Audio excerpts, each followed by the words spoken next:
Baik, terima kasih Pak Teguh. Ya, Selamat pagi. selamat pagi. Ya, jadi saat ini beberapa hari ini saya melihat ada saham PBRX ya.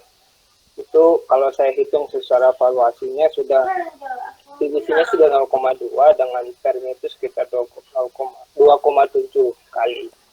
Cuma ternyata setelah saya baca lagi laporan keuangannya, ternyata dia ada pinjaman sindikasi ya, yang sudah jatuh tempo 12 Februari kemarin. Dan itu pun masih ada katanya sih mau ada perpanjangan tempo diminta oleh PBRX.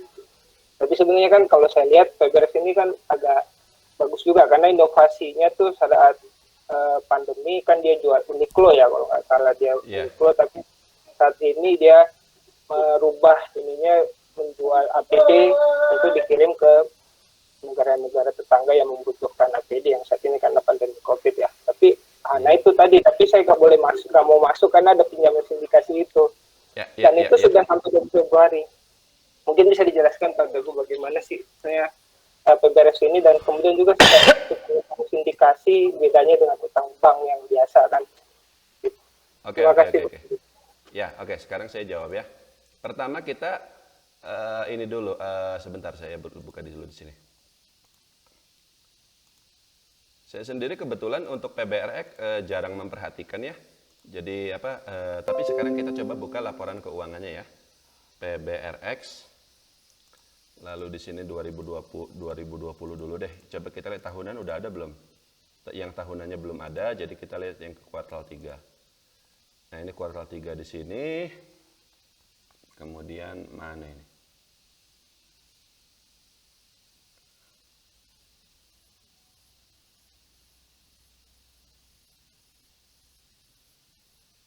Kayaknya yang ini nih. Oke, bukan. Apa yang ini? Juga bukan. Terus nah ini dia. Sekarang kita lihat laporan keuangannya dari Pan Brothers ya. Ini memang perusahaan tekstil dan kita lihat dulu di sini harga sahamnya PBRX.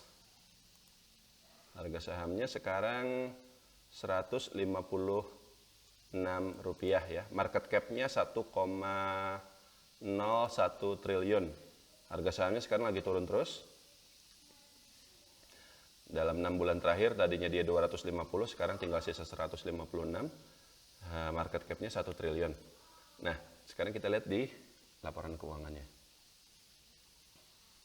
PBRX ini ekuitasnya dia itu dalam dolar ya.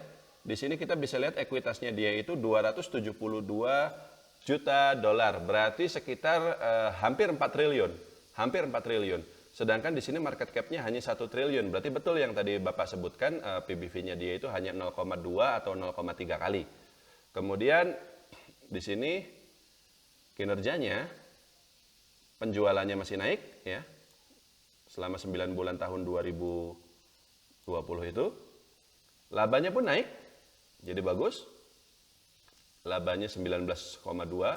Kalau disetahunkan berarti kurang lebih sekitar 25 juta. Berarti ROE-nya sekitar 9 sampai 10 kali. Cukup bagus. Dari sisi ROE juga dia cukup bagus. Tapi yang dikhawatirkan adalah dia punya utang. Ya. Utang di sini ada namanya utang pinjaman sindikasi, ya. Nah, pertama-tama saya jelaskan dulu apa itu utang sindikasi ya. Jadi utang indikasi itu begini. Utang sindikasi itu begini. PBRX ini dia minjem utang ke satu bank, tapi kemudian bank itu, katakanlah PBRX mengajukan pinjamannya ini kan di sini ya, totalnya itu 133 juta dolar, berarti kan sekitar 1,6 atau 1,7 triliun rupiah. Nah, lalu bank itu dia nggak berani untuk ngasih seluruh 1,7 triliun itu. Ya sebut aja misalnya Bank BCA gitu ya. Bank BCA ini kemudian menggandeng bank-bank yang lain, Bank Mandiri, Bank BRI dan seterusnya seperti itu. Ini hanya ilustrasi ya. Saya belum cek apakah PBRX ini minjem utangnya ke bank apa. Saya belum cek di situ. Jadi ini hanya ilustrasi saja. Jadi misalnya katakanlah PBRX ke Bank BCA, tapi Bank BCA tidak berani kasih pinjaman sebesar 133 juta dolar sekaligus. Jadi BCA ini kemudian dia menggandeng bank-bank lain, Bank BRI, Bank Mandiri dan seterusnya, masing-masing menyetor misalnya 10 juta dolar sehingga akhirnya terkumpul 133 juta dolar tersebut. Itulah yang disebut dengan pinjaman sindikasi. Jadi pinjaman yang tidak hanya ke satu pihak, tapi ke beberapa pihak. Tidak hanya ke satu bank, tapi ke beberapa bank. Tapi satu paket gitu pinjamannya seperti itu. Jadi itu sebenarnya sama saja seperti pinjaman bank pada umumnya, tapi ya itu satu paket ya. Bukan dari banyak bank sekaligus gitu, seperti itu gitu. Nah, kemudian yang dikhawatirkan memang ini tadi ya. Ini ada utang yang jatuh tempo dalam waktu 1 tahun. Ini 184, totalnya 184 juta, sedangkan ininya, nah ini sih Pak, Bapak bisa lihat di sini ya. Total aset lancarnya itu mencapai 525 juta, termasuk kas 51 juta, piutang usaha 127 dan 187. Jadi sebenarnya dari sisi utangnya ini tidak perlu dikhawatirkan karena aset lancarnya dia, aset lancar itu ini loh, aset yang bisa dicairkan dalam waktu 1 tahun atau kurang, ini mencapai 525 juta dolar. Utang lancarnya hanya 184, jadi dia nggak akan sampai gagal bayar. PBRX nggak akan sampai gagal bayar karena aset lancar dia jauh lebih besar daripada utang lancarnya. Yang harus kita waspadai adalah jika utang lancar suatu perusahaan, tidak hanya PBRX ya, perusahaan apapun itu lebih besar daripada aset lancarnya. Itu berarti perusahaan mengalami masalah likuiditas. Aset yang lancarnya lebih sedikit daripada utang yang harus dibayar dalam jangka pendek seperti itu gitu. Dan bahkan sudah jatuh tempo pada tanggal 12 Februari 2021. Bapak mungkin dapat informasi ini dari catatan kaki dari laporan keuangan yang tadi. Tapi karena dari coba sekarang kita balik lagi ke sini sebentar. Saya bacanya di keterbukaan informasi Pak, ada itu. Oh iya di keterbukaan informasi ya. Sekarang kita lihat di sini. Di pengumuman berarti. Saya bacanya di mana? Ya. Bacanya di mana? Di pengumuman kita lihat di sini ada PBRX. Laporan registrasi pemegang efek, laporan informasi material, persetujuan penundaan. Nah ini dia nih.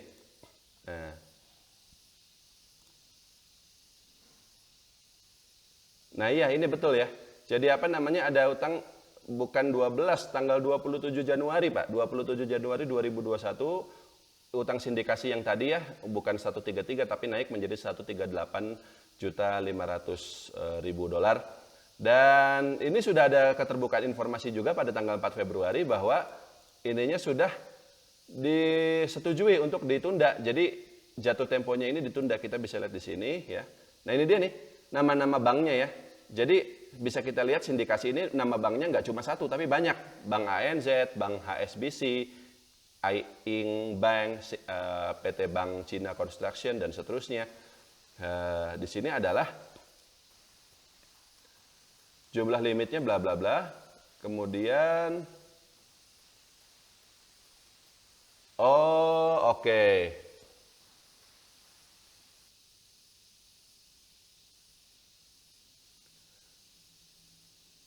Oke. Jadi persetujuan penundaannya itu dari 27 Januari menjadi 12 Februari ya. Cuman berapa hari ini selisihnya ini. Oke. Tapi bisa kita lihat lagi di sini Bapak Ibu sekalian, ini kan sudah lewat bulan Februari, sekarang sudah bulan April ya kan?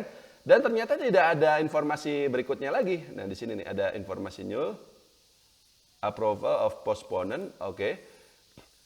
Nah, untungnya setelah informasi bahwa ini ditunda menjadi tanggal 12 Februari, kesininya tidak ada informasi lanjutan apakah ini diperpanjang lagi atau tidak. Atau misalnya utangnya gagal bayar. Artinya apa Pak? Artinya utangnya sudah dibayar lunas. Gitu. Pada tanggal 12 Februari itu tadi. Kalau misalnya tidak atau belum dibayar, maka akan ada keterbukaan informasi lagi. Entah itu misalnya perusahaan PKPU ya, kalau misalnya utang nggak dibayar itu kan ujung-ujungnya biasanya ke pengadilan loh. Nah, atau ada penundaan lagi, tapi tidak ada. Ternyata informasi terakhir yang disampaikan adalah jatuh temponya jadi tanggal 12 Februari 2021, setelah itu tidak ada informasi lagi, artinya utangnya sudah dibayar lunas, dan kalau kita lihat di laporan keuangannya, itu kan aset lancarnya gede tuh, berarti ya memang sudah dibayar gitu loh. Kecuali kalau misalnya aset lancarnya kecil, ya gimana cara bayarnya. Tapi kalau kita lihat di laporan keuangannya, perusahaan punya uang kas, punya aset lancar yang lebih dari cukup untuk melunasi utangnya yang 138,5 juta dolar itu tadi.